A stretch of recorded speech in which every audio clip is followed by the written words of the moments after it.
नमस्कार श्रोते हो. जय श्रीराम. 2 फेब्रुवारी. नामाने सद्बुद्धी उत्पन्न होते. कौरवांनी पांडवांना निदान 5 गावे तरी द्यावीत, म्हणजे युद्धाचा प्रसंग टळेल. म्हणून भगवान श्रीकृष्ण स्वतः दुर्योधनाकडे शिष्टाई करण्याकरता गेले. त्यावेळी दुर्योधनाने सांगितले की देवा, तू म्हणतोस ते सर्व बरोबर आहे. न्यायाच्या दृष्टीने तू म्हणतोस तसे काहीतरी करणे जरूर आहे, पण तसे करण्याची मला बुद्धीच होत नाही. त्याला मी काय करू? तू सर्व सत्ताधीश आहेस, तर मग माझी बुद्धीच पालट, म्हणजे सर्वच प्रश्न एकदम मिटेल. परंतु तसे काही न होता पुढे युद्ध झाले हे प्रसिद्धच आहे. ती स्थिती रावणाच्या बाबतीतही दिसते. म्हणून सगुणरूपी अवताराने वासना किंवा बुद्धी पालटण्याचे कार्य होऊ शकत नाही असे दिसते. सद्बुद्धी उत्पन्न करण्याचे सामर्थ्य फक्त भगवंताच्या नामातच आहे. म्हणूनच त्रिकाला बाधित असणाऱ्या नामावताराची आता जरुरी आहे. नाम म्हणजे भगवंतच आहे.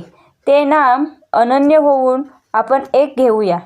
एका माणसाची प्रकृती बरी होती, पण त्याच्या पायामध्ये काहीतरी दोष उत्पन्न झाला.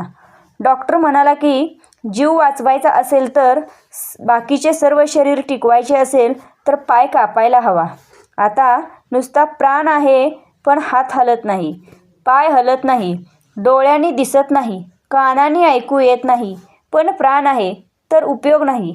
या उलट बाकी सगळे आहे पण प्राण नाही, तरीही उपयोग नाही. प्राण आहे पण बाकीच्या गोष्टीपैकी एखादी नसली तर चालू शकेल.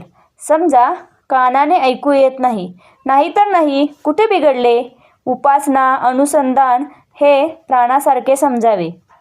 बाकी व्याप आहे तो शरीराच्या इंद्रियाप्रमाणे समजावा.